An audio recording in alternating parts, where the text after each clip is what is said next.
Buckle up. Welcome to Hannity. Thank you for being with us. We have multiple major developments to bring you, including proof that Comey's deep state cabal spied on the Trump campaign.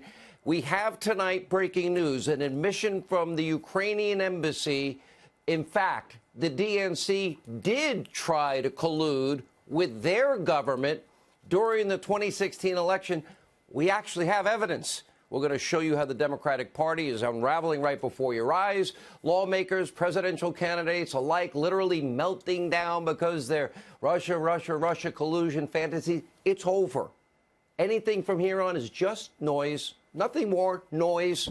The witch hunt is done. Mueller has gone home. No collusion, no obstruction.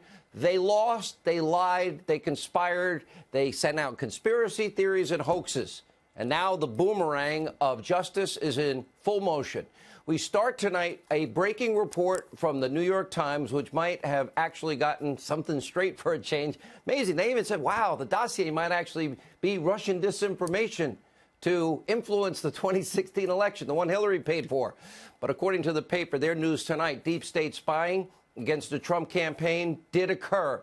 A little late, but in a big way. The headline reads, quote, FBI sent investigator posing as assistant to meet with Trump aide in 2016. The article details a London meeting between a female FBI investigator working undercover, a Cambridge professor, and a foreign policy expert named Stefan Halper. Gee, we've talked a lot about this. And Trump campaign advisor George Papadopoulos. He spent 2 weeks in jail.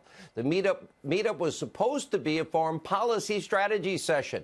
The undercover investigator, well, set up the meeting. Halper was working as a secret FBI informant, and the pair both worked in unison to spy on Papadopoulos to set the Trump campaign up. Quote, the conversation at a London bar in September 2016 took a strange turn when the woman sitting across from George Papadopoulos asked a direct question. Was the Trump campaign working with Russia?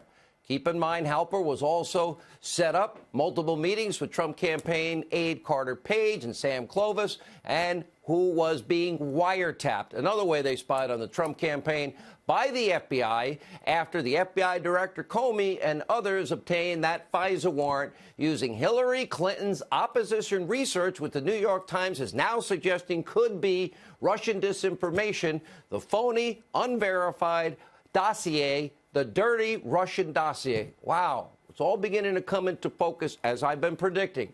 None of these spying sessions yielded any evidence of Trump-Russia collusion because there was no collusion. But without a doubt, spying, the Attorney General was right, did occur in the height of a presidential election under the Biden-Obama administration's watch against an opposition party candidate. Who knew what when? We will get those answers eventually. Tonight, Democrats, they are pretty detached from reality. As I said, anything from here on in, it's noise. They can't handle. They couldn't handle the election loss. They can't handle no collusion, no obstruction. But it's over. But watch them anyway. In the entirety of your previous career in the Department of Justice, including as Attorney General, have you ever referred to authorized department investigative activities officially or publicly as spying? I'm not asking for private conversation. I'm not going to abjure the use of the word spying. I think, my first job was in CIA, and I don't think the word spying has any pejorative connotation at all. To me, the question is always whether or not it's authorized and adequately predicated spying.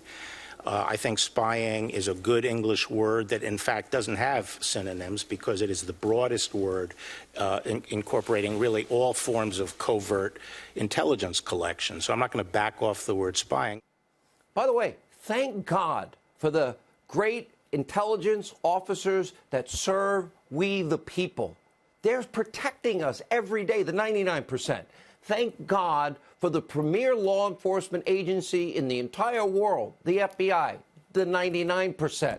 Tonight, though, we know that the deep state aggressively spied on the Trump campaign during and after the election. That's the biggest abuse of power. That's what we got to solve. And if we don't get to the bottom of it, we lose the country. No sign that the Clinton campaign faced any similar scrutiny, even though, as it turns out, well, there was a massive amount of evidence that Clinton and the DNC were the ones, pay close attention, trying to collude with foreign governments. Don't take it from me. Just look at what the Ukrainian embassy confirmed to the Hill's John Solomon, who will join us in a minute. Bombshell new report from him details the government of Ukraine is accusing a DNC contractor named Alexandra Shalupa of attempting to collude with their government, saying that she, quote, sought information from the Ukrainian government on Paul Manafort's dealings inside the country in the hopes of forcing the issue before Congress.